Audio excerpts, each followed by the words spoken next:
Hello बच्चों, तो स्वागत है आप लोग का जिसान सर क्लासेज में। तो पिछले लेक्चर में हम लोग एनिमल किंगडम के बेसिक कैरेक्टर के बारे में देखे थे, जिसमें 11 फाइलम थे। अब पढ़े हम लोग 12 थे, परंतु किंगडम एनिमेलिया में 11 होते हैं। हम बताए थे आपको पिछले ही लेक्चर में ना, प्रोटोजोआ होता है वो एनिमल तो है, परंतु एनिमेलिया ना है, वो प्रोटिस्टा है ना। बाकी पोरीफेरा से कार्डेटा तक ये एनिमेलिया है, किंगडम एनिमेलिया। तो जो पोरीफेरा होता है वो मल्टीसेलुलर मतलब कोशिकीय स्तर को रिप्रेजेंट करता है, और सिलेंटेटा और टिनोफोरा जो होते हैं वो उत्कीय स्तर को रिप्रेजेंट करते हैं, और प्लेटिहेल्मिन्थेस से कार्डेटा तक जो होते हैं वो अंग तंत्र स्तर को रिप्रेजेंट करते हैं। और हम लोग इसमें देहगुहा के बारे में पढ़े थे। तो जो प्लेटिहेल्मिन्थेस होता है वो एसिलोमेटा होता है, जबकि एस्केल्मिन्थेस से कार्डेटा तक जो होते हैं वो सिलोमिक प्राणी होते हैं। तो एस्केल्मिन्थेस सीडोसिलोमिक होता है, जबकि एलिनिडा से कार्डेटा तक जो होते हैं वो यूसिलोमिक होते हैं। यूसिलोमिक प्राणी साइजोसिलोमिक और एंटेरोसिलोमिक होते हैं। एनिडा आर्थ्रोपोडा मोलस्का साइजोसिलोमिक और इकानोडर्मेटा हेमिकार्डेटा कार्डेटा एंटेरोसिलोमिक। साइजोसिलोम इसलिए क्योंकि उसमें आर्केंट्रांस फोर्डी सेल या टीलोब्लास्ट सेल जो निकलता है उसी से सिलोम का निर्माण होता है, और जबकि एंटेरोसिलोम में जो सिलोम का निर्माण होता है वो डायरेक्ट आर्केंट्रांस से होता है ना।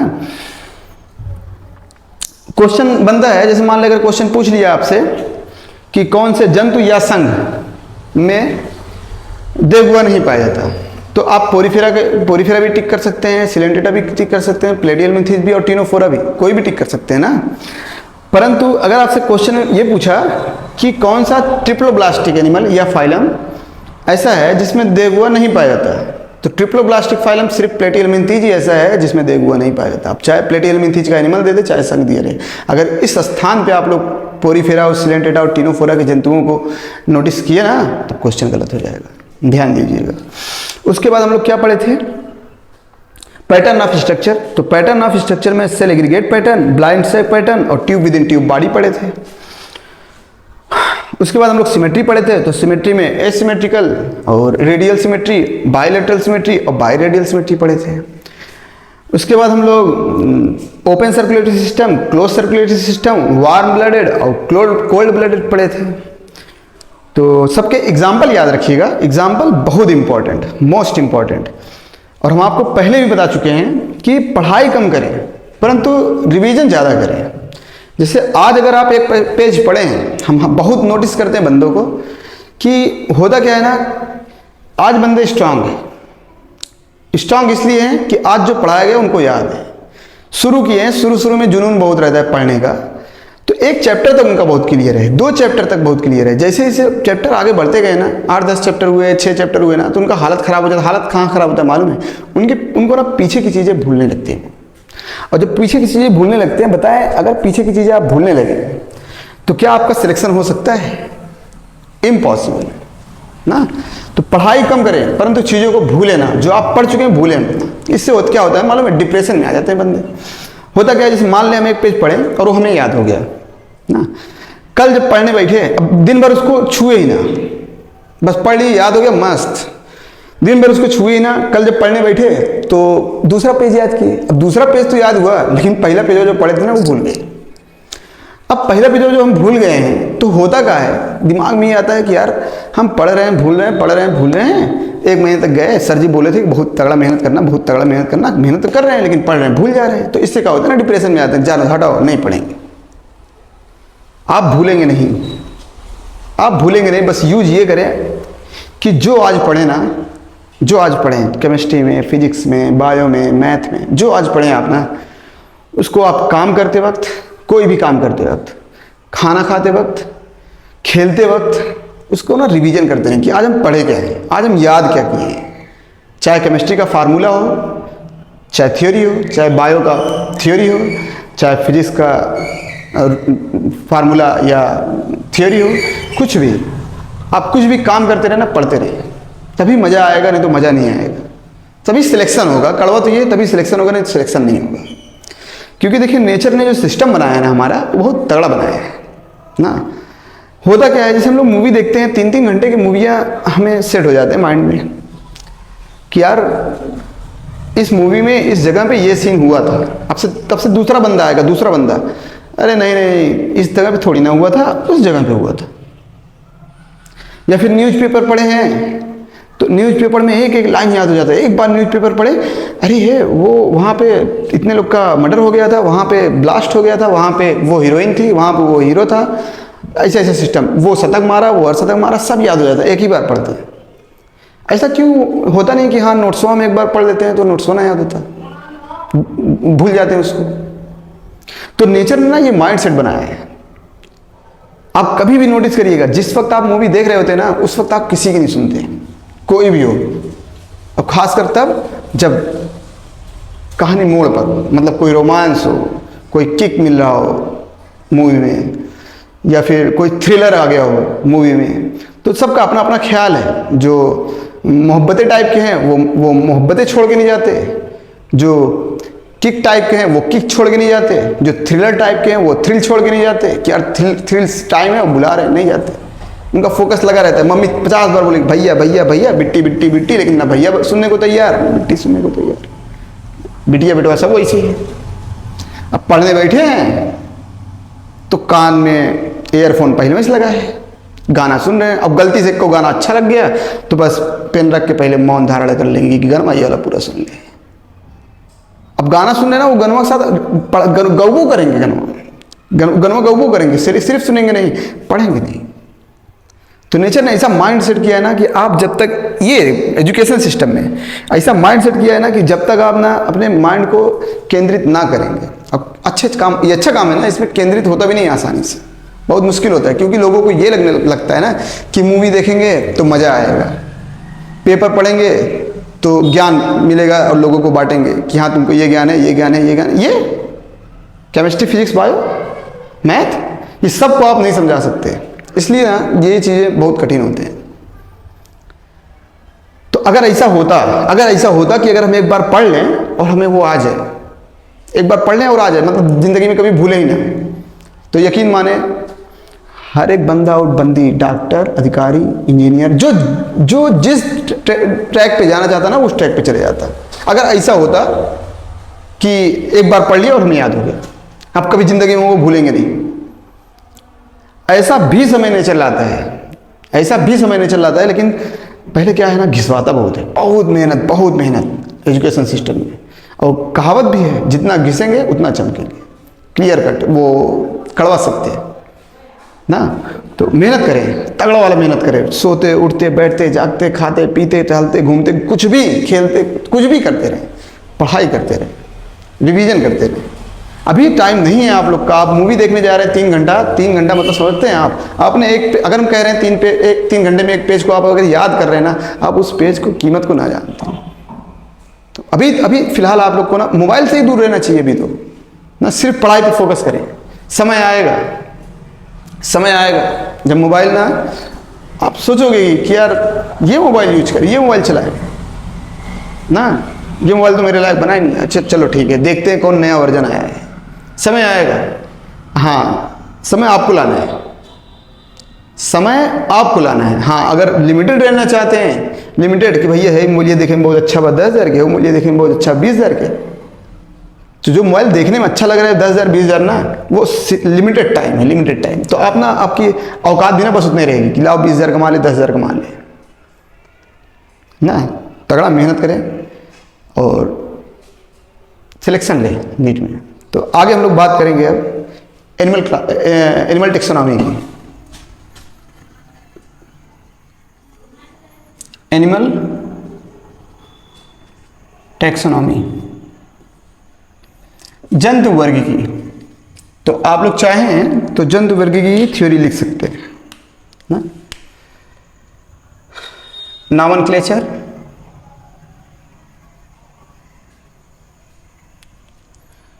क्लासिफिकेशन,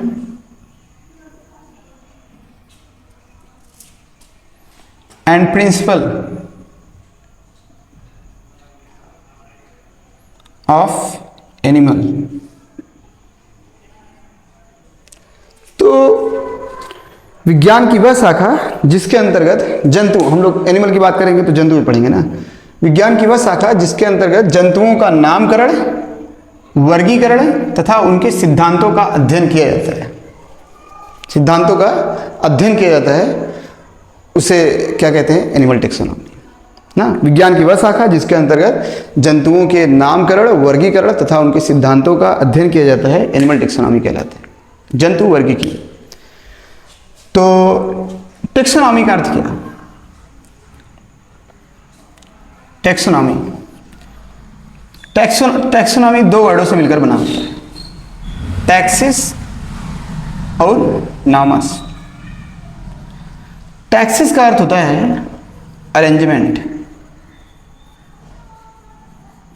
और नामस का अर्थ होता है ला। तो जंतुओं के व्यवस्था का नियम क्या कहलाता है? Animal taxonomy. टेक्सोनॉमी वर्ड जो दिया गया था वो कैंडाल द्वारा दिया गया था। Taxonomy word was given by Candolle ना। तो ये टेक्सोनॉमी के बारे में। अब हम लोग पढ़ेंगे historical background. Historical background taxonomy. Taxonomy की हिस्ट्री के बारे में देखेंगे ना, टेक्सोनॉमी। तो सबसे पहले इसमें हम बात करेंगे अरस्तु की। अरस्तु को अरिस्टोटल लिखा जाता है इंग्लिश में, अरस्तु। तो अरस्तु को हम लोग जानते हैं father of zoology and biology ना, आल्सो नोन एज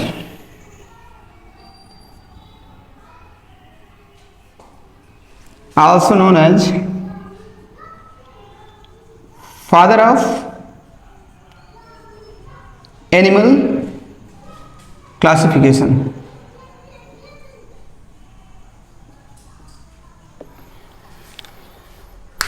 तो अरस्तु को फादर ऑफ जूलॉजी तो कहा जाता है, साथ ही साथ जंतु वर्गीकरण का जनक भी कहा जाता है, याद रखिएगा। तो अरस्तु ने एक पुस्तक लिखा था, वो पुस्तक का नाम क्या था? Historia Animalia. बहुत इंपॉर्टेंट,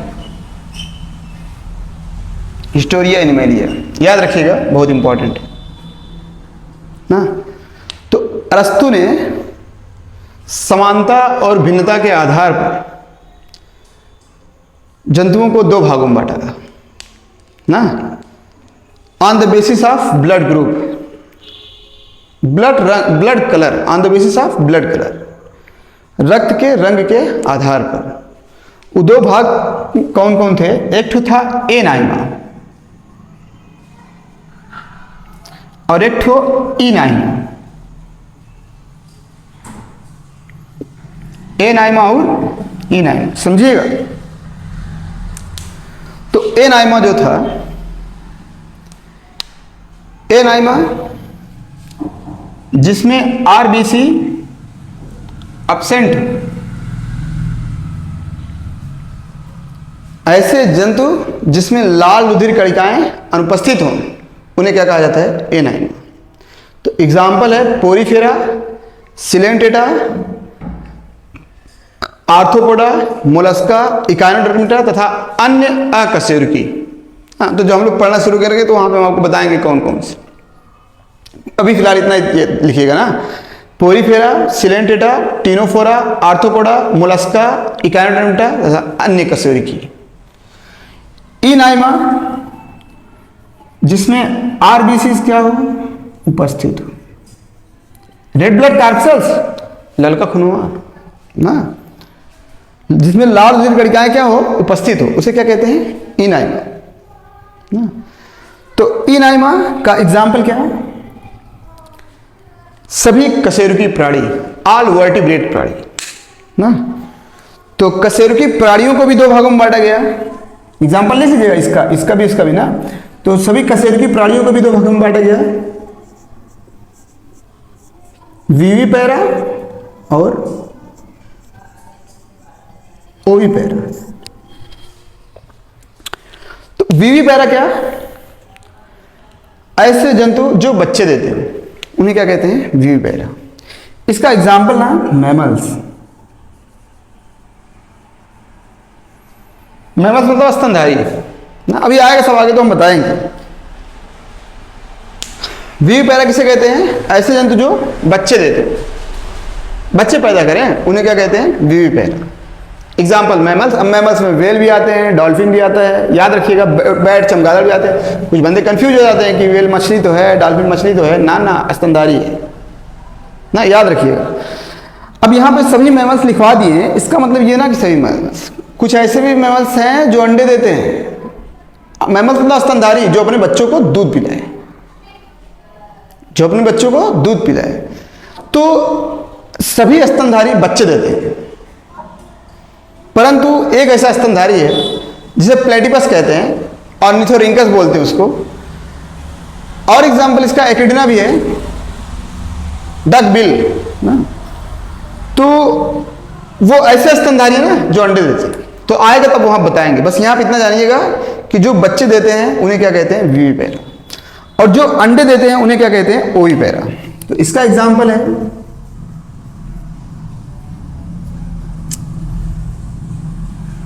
फिशेज,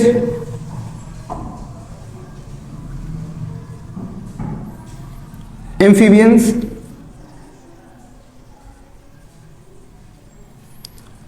एव्स, रेप्टाइल्स और ये ऑर्डर में लिख दिए ना, ऑर्डर में आगे आगे पढ़ेंगे हम लोग। तो मछलियां, उभयचर, सरीसृप तथा पक्षियां सब क्या होते हैं? अंडे देने वाले थे। और अंडे देने वाले को क्या बोला जाता है? ओविपेरा। बच्चे देने वाले को क्या बोलते हैं? विविपेरा। तो ये थे अरस्तु, father of zoology, also known as father of animal classification. इन्होंने बुक लिखा था हिस्टोरिया एनिमलिया, और समानता और भिन्नता के आधार पर दो भागों में, on the basis of blood colour, anaima और इनाइमा, जिसमें आरबीसीएस अनुपस्थित होता है एनाइमा, जिसमें आरबीसीएस उपस्थित होता है इनाइमा। तो उपस्थित वाले को वर्टिब्रेट एग्जाम्पल था, वर्टिब्रेट को विविपेरा और ओविपेरा में बांटा गया। तो विविपेरा का एग्जाम्पल स्तनधारी और ओविपेरा का एग्जाम्पल फिशेज, एम्फीबियन, रेप्टाइल्स और एप्स ना। अब लोग बात करेंगे ऑब्लिक कैटेगरी। ये ऑब्लिक कैटेगरी,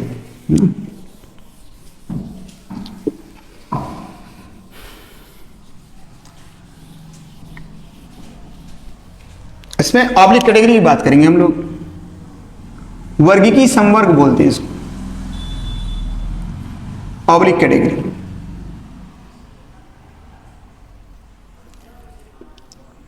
तो किसी भी जीव के लिए 7 ऑब्लिक कैटेगरी होते हैं। कई ठो? 7। किंगडम, फाइलम,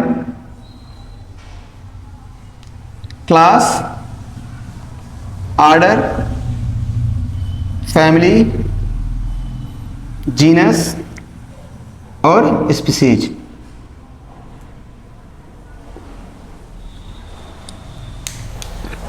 तो ये क्या है ना, वर्गीकरण की सबसे छोटी इकाई। ये इससे बड़ी, ये इससे बड़ी, ये इससे, क्लास, फाइलम और किंगडम। वर्गीकरण की सबसे छोटी इकाई स्पीसीज, सबसे बड़ी इकाई किंगडम ना। तो देखिए यहां पे फाइलम के स्थान पे डिवीजन शब्द का उपयोग भी हो सकता है, परंतु डिवीजन शब्द का उपयोग किसके लिए होता है? प्लांट के लिए। और फाइलम शब्द का उपयोग किसके लिए होता है? एनिमल के लिए। याद रखिएगा ना, इसको ऑब्लिक कैटेगरी बोलते हैं। और ये क्या है? टेक्सॉन, वर्गक, टेक्सॉन। और एक टेक्सॉन में किसी एक जीव की संपूर्ण जानकारी होती है। संपूर्ण जानकारी मतलब कौन से किंगडम से है, कौन से फाइलम से है, किंगडम मतलब मोनिरा पुरुषोत्तम प्लांट एनिमलिया, कौन से फाइलम से है, कौन से क्लास से, कौन से ऑर्डर से, कौन से फैमिली से, कौन से जीनस से और कौन से स्पीसीज से। ये ना कहना कि डांस वांस कर रहे हैं ना। तो ये जैसे मान लें वर्गीकरण सबसे बड़ी इकाई कौन? किंगडम। अब हम अपना ऑब्लिक कैटेगरी लिखते हैं, ह्यूमन का ऑब्लिक कैटेगरी लिखते हैं ना। तो बताएं जो हमारी कैटेगरी होगी किंगडम में, कौन सी कैटेगरी में जाएंगे? किंगडम में। हमारा किंगडम क्या होगा?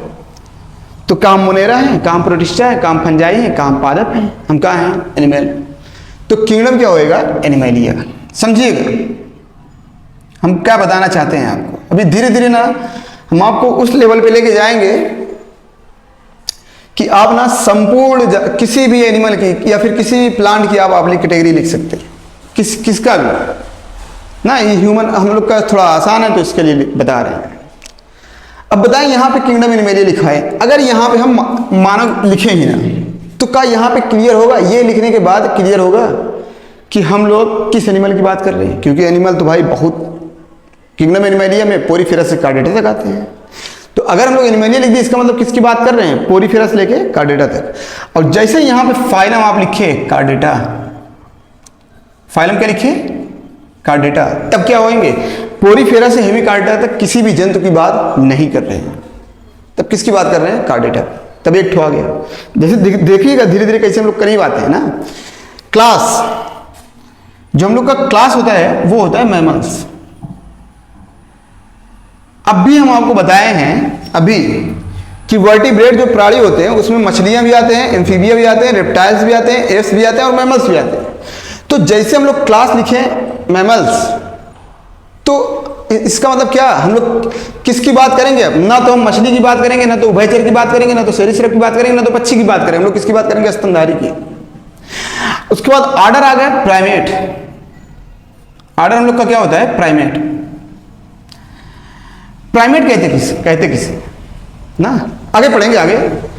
ऐसे स्तनधारी जिसमें एमसी मेंस्ट्रुअल साइकिल पाए गए ना, उसे क्या कहते हैं? प्राइमेट। और नॉन प्राइमेट भी होते हैं जिसमें ईसी पाया जाए, स्ट्रेस साइकिल ना, उसको नॉन प्राइमेट कहते हैं। अभी आगे पढ़ेंगे हम लोग ना। तो बताएं मैमल्स में स्तनधारी बहुत सारे हैं, हम लोग भी स्तनधारी हैं। तो एमसी किस में पाया जाता है? एमसी सिर्फ तीन ही में पाया जाता है, एक ठो एप्स, एक ठो मंकी और एक ठो मानव। बाकी जितने भी स्तनधारी हैं सब में ईसी पाया जाता है। ईसी मतलब होता है स्ट्रेस साइकिल। पढ़ेंगे आगे ना। उसके बाद फैमिली हम लोग का होता है होमोनिडी। होमोनिडी, किसी भी फैमिली के नाम के आगे ई शब्द का उपयोग होता है, याद रखिएगा। जीनस हम लोग का क्या होता है? होमो। होमो लिख दिए, मतलब इसका मतलब मानव के समान। हम लोग बहुत होमो इरेक्टस, होमो हिबाइलिस, ये सब कक्षा 12 में एवोल्यूशन में है। Homo erectus, java man, Peking man, ये सब क्या है? Neanderthal man. ये सब जीनस सबका समान है, स्पीसीज सबके भिन्न है। तो होमो यहां पे क्या लिखे? सेपियंस। एग्जैक्ट होता है होमो सेपियंस, सेपियंस, होमो सेपियंस। तो ये मानव की ऑब्लिक कैटेगरी। तो सिर्फ एनिमलिया लिखेंगे ना तो आप ये सिद्ध ना कर सकते किसके बारे में लिख रहे हैं। जैसे कार्डेटा लिखे इसका मतलब आप सिर्फ कार्डेटा की बात कर रहे हैं, बाकी और फाइलम की बात ना कर रहे हैं। जैसे आप यहाँ पे स्तनधारी लिखे इसका मतलब सिर्फ स्तनधारी की बात कर रहे हैं, स्तनधारी की और किसी की बात ना कर रहे हैं। जैसे आप यहाँ पे प्राइमेट लिखे इसका मतलब आप मानव, कपि और बंदर की बात कर रहे हैं और किसी की बात ना कर रहे हैं। मानव के समान जात फैमिली ना, और उसके बाद मानव के समजात, और उसके बाद उसका स्पीसीज जाति क्या है ना। होता नहीं, हम लोग में तो जाति होते हैं ना कि इस जाति का है बंदा, उस जाति का है बंदा, लगा रहता है ना। ये सब वंश भले समान हो परंतु जाति क्या होते हैं? भिन्न हो जाते हैं। वंश से समान, जातियां भिन्न। तो ये है ऑब्लिक कैटेगरी ना। तो ऑब्लिक कैटेगरी में सबसे छोटी इकाई कौन? स्पीसीज। और सबसे बड़ी इकाई कौन? किंगडम। तो बताएं species smallest unit of classification, वर्गीकरण की सबसे छोटी इकाई स्पीसीज, जिसे किसने बताया था? जॉन रे ने। बहुत इंपॉर्टेंट है, याद रखिए। जॉन रे को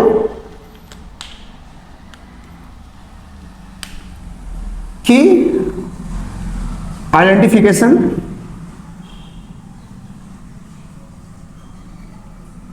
ऑफ एनिमल भी कहा जाता है। जंतुओं के पहचान की कुंजी भी कहा जाता है।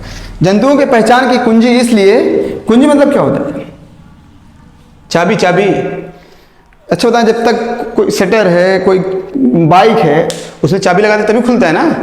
तो स्पीसीज, जब तक आप स्पीसीज नहीं लिखेंगे किसी भी जीव का, तब तक ये मान के चले आप एग्जैक्ट जीव का पता नहीं बता रहे हैं। एग्जैक्ट जीव का पता नहीं बता रहे हैं कि वो जीव कौन है। आप सिर्फ वंश तक लिख के छोड़ देंगे ना, इसका मतलब आप 2-3 चीज़ों की बात कर रहे हैं, और जैसे स्पीसीज लिखे इसका मतलब आप एक चीज़ की बात कर रहे हैं। अभी आएगा। जैसे एग्जाम्पल थोड़ा सा अच्छा आपको बता ही देते हैं। लायन का होता है पैंथेरा लियो, टाइगर का होता है पैंथेरा टाइग्रिस, और पार्डस का होता है ल्यूपार्ड का होता है पैंथेरा पार्डस। सब में देखिए पैंथेरा वर्ड सेम है, Panthera leo, Panthera Tigris, Panthera pardus. Panthera क्या है? जीनस है। लियो, टाइग्रिस और पार्डस क्या है? स्पीसीज है। अब आप सिर्फ पैंथेरा लिख के छोड़ दिए, यहां पे पैंथेरा लिख के छोड़ दिए, बताएं क्या वो एग्जैक्ट पता बता रहा है कि हाँ ये लायन के बारे में लिख रहे हैं, कि टाइग्रिस के बारे में लिख रहे हैं, कि टाइगर के बारे में लिख रहे हैं, कि ल्यूपार्ड के बारे में लिख रहे हैं? ये एग्जैक्ट पता तो नहीं बता पा रहे हैं। जैसे यहां पे आप टाइग्रिस लिखें, इसका मतलब पैंथेरा लियो बन गया ना, पैंथेरा लियो लायन की बात कर रहे हैं। जैसे यहां पे टाइग्रिस लिखे, इसका मतलब टाइगर की बात कर रहे हैं। जैसे यहां पार्डस लिखे, इसका मतलब ल्यूपार्ड की बात कर रहे हैं ना। तो ये जंतुओं की पहचान की कुंजी कौन जान रहे हैं। अब हम लोग बात करेंगे बाइनोमियल थ्योरम की। बाइनोमियल थ्योरम, द्विनाम पद्धति। द्विनाम मतलब क्या? दो नाम। तो द्विनाम पद्धति जो दिया गया था उस सबसे पहले गैस्पर्ड और बोहीन के द्वारा दिया गया था, द्विनाम पद्धति। परंतु इसका श्रेय कैरोलस लिनियस को जाता है। कैरोलस लिनियस बहुत फेमस वैज्ञानिक, कैरोलस लिनियस बहुत फेमस वैज्ञानिक। तो कैरोलस लिनियस को फादर ऑफ मॉडर्न टेक्सोनॉमी,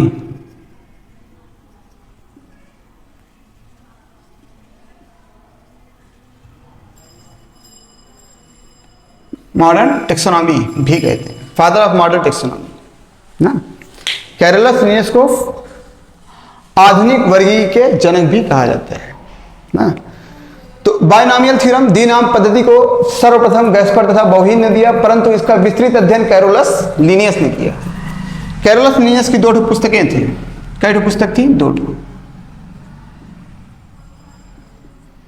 सिस्टेमा नैचुरी,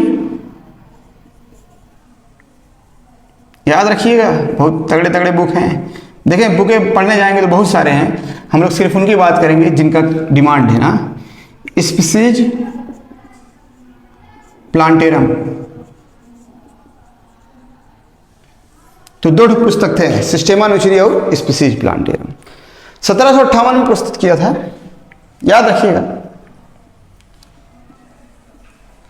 तो इन्होंने क्या किया कैरोलस लिनियस ने, कि जितने भी जंतु थे उनके नामकरण को किस में रखा था? सिस्टेमा नैचुरी में। और जितने पादप थे उनके नामकरण को किस में रखा था? स्पीसीज प्लांटेरम में। तो ये 2 बुक थे कैरोलस लिनियस के, भूलिएगा मत, बहुत इंपॉर्टेंट है ना। तो इन्होंने बताया था कैरोलस लिनियस ने कि कोई भी जीव 2 नामों से मिलकर बना होता है। क्या नामों से? 2 नामों से। देखिएगा वो 2 नाम कौन कौन से होते हैं? जीनस और स्पीसीज। जीनस और स्पीसीज। कोई भी जीव 2 नामों से मिलकर बना होता है, जीनस और स्पीसीज।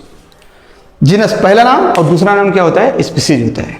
लिख लीजिएगा शब्दों में अगर लिखना हो तो। एनसीईआरटी की लाइनें हैं। जीनस का जो पहला वर्ड होता है वो कैपिटल लेटर में लिखा जाता है।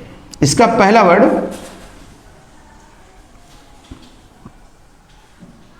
Capital letter,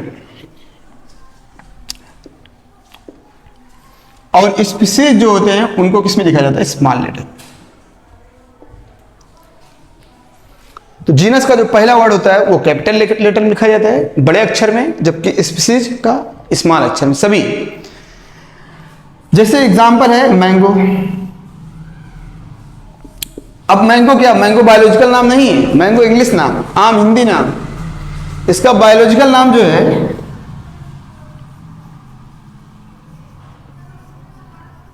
Mangifera indica.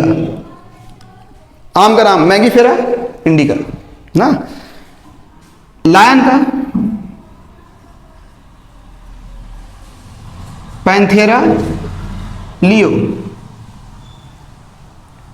Panthera क्या है? जीनस नाम, लियो क्या है? स्पीशीज नाम ना। कुत्ते का कैनिस फैमिलियरिस। एक तो बहुत फेमस है पी, भाई मंडल भाई, पी पी बोले तो मंडल। Pisum sativum. और सारे भी आएंगे तो बताएंगे हम आपको ना। तो कोई भी जीव दो नामों से मिलकर बना होता है, जीनस और स्पीसीज। जीनस का पहला अक्षर कैपिटल लेटर में, स्पीसीज स्मॉल लेटर में। अगर आपको ऐसा लिखा मिला फैलिस, जैसे देखा ऐसा लिखा मिला फैलिस डोमेस्टिका, तो ये नाम तो सही है बिल्ली का, बिल्ली का नाम सही है, परंतु ये नाम मान्य नहीं होगा। क्यों मान्य नहीं होगा? क्योंकि ये कैपिटल लेटर में आ गया भाई ना। तो बायनॉमियल थ्योरम सर्वप्रथम किसने दिया था? गैस्पर तथा बोहीन ने, परंतु इसका विस्तृत अध्ययन किसने किया था? कैरोलस लिनियस ने। कैरोलस लिनियस को फादर ऑफ मॉडर्न टेक्सोनॉमी भी कहते हैं। इन्होंने 2 बुक लिखा था, सिस्टेमा नेचुरी और स्पीसीज प्लांटेरम। सिस्टेमा नेचुरी में सभी जंतुओं का अध्ययन किया था, नामकरण किया था, और स्पीसीज प्लांटेरम में सभी पादपों का। इन्होंने बताया था कि कोई भी जीव 2 नामों से मिलकर बना होता है, जीनस और स्पीसीज। जेनेरिक नेम और स्पेसिफिक नेम ना। तो जो जीनस का पहला अक्षर होता है वो कैपिटल लेटर में, जबकि स्पीसीज स्मॉल लेटर में लिखा जाता है। जितने भी बायोलॉजिकल नाम होते हैं, ये नोट करके लिख लीजिएगा, क्वेश्चन आया हुआ है ना। जितने भी बायोलॉजिकल नाम होते हैं वो लैटिन भाषा में होते हैं, लैटिन भाषा में, और उन्हें लिखा किस भाषा में जाता है? इटैलिक। इटैलिक मतलब होता है तिरछा ना, तो याद रखिएगा। अब हम लोग बात करेंगे सिस्टमैटिक। सिस्टमैटिक वर्ड जो दिया गया था, सिस्टमैटिक, वो भी लिनियस द्वारा दिया गया था। ये ना क्या बोलते हैं, टेक्सोनॉमी का एक तो ब्रांच है, शाखा ना, जिसमें ना जीवों के एक्सटर्नल मॉर्फोलॉजी, एक्सटर्नल मतलब वाह्य आकारकी का अध्ययन किया जाता है ना। वाह्य का आकार की मतलब जैसे root, stem, leaf. Vascular bundle देखने जाएंगे तो वो तो अंदर चले गए, जाइलम फ्लोएम देखने चले जाएंगे तो वो अंदर चले गए। वाह्य आकारकी का अध्ययन किया जाए तो उसको क्या बोलते हैं? सिस्टमैटिक ना। तो इसको, ये शब्द जो दिया गया था वो कैरोलस लिनियस द्वारा दिया गया था, कैरोलस लिनियस द्वारा ना। न्यू सिस्टमैटिक, एक न्यू सिस्टमैटिक था। तो न्यू सिस्टमैटिक जो था वो जूलियस हक्सले द्वारा दिया गया था। इंपॉर्टेंट इतना है नहीं, लिखवा दे रहे हैं, जूलियस हक्सले। जूलियस हक्सले द्वारा दिया गया था। न्यू सिस्टमैटिक क्या कहता है कि इसमें जीवों के बाह्य आकार की और आंतरिक आकार की, मतलब एक्सटर्नल और इंटरनल दोनों प्रकार के मॉर्फोलॉजी का अध्ययन किया जाता है। New systematic word was given bye Julius Huxley ना। उसके बाद इनवर्टिब्रेट और vertebrate word was given bye कशेरुकी तथा अकशेरुकी शब्द किसने दिया था? लेमार्क। 5 जगत पद्धति तो हम लोग पढ़े ही, तो 5 जगत पद्धति पढ़ने की आवश्यकता। 5 जगत पद्धति R H Whittaker, monera, protista, fungi, plantae और एनिमेलिया। तो एनिमल टेक्सोनॉमी में ये टेक्सान, एक टेक्सान में किसी एक जीव की संपूर्ण जानकारी होती है, संपूर्ण जानकारी ना। जो आप लोग ये देख रहे हैं यहाँ पे प्राइमेट, होमोनिडी, होमो और सेपियंस, अभी इसके बारे में और विस्तार में पढ़ेंगे। देखें परिभाषा, विभिन्न जातियों का समूह जीनस, विभिन्न जीनस का समूह फैमिली, विभिन्न फैमिली का समूह आर्डर, विभिन्न आर्डर क्लास, विभिन्न क्लास फाइलम, विभिन्न फाइलम मिलकर किसका निर्माण करते हैं? किंगडम का ना। तो याद रखिएगा, अभी आगे फिर आएंगे तो और हम लोग विस्तार में जाएंगे पढ़ने। तो अब हम लोग बात करेंगे प्रोटोजोआ की ना। तो प्रोटोजोआ एक कोष की है, परंतु उसको हम लोग एनिमलियम पढ़ लेंगे क्योंकि वो एनिमल ही है ना। तो अगले लेक्चर में बात करेंगे प्रोटोजोआ की। लेक्चर कल आएंगे, तो आप लोग पढ़ते रहें बेस्ट तरीके से।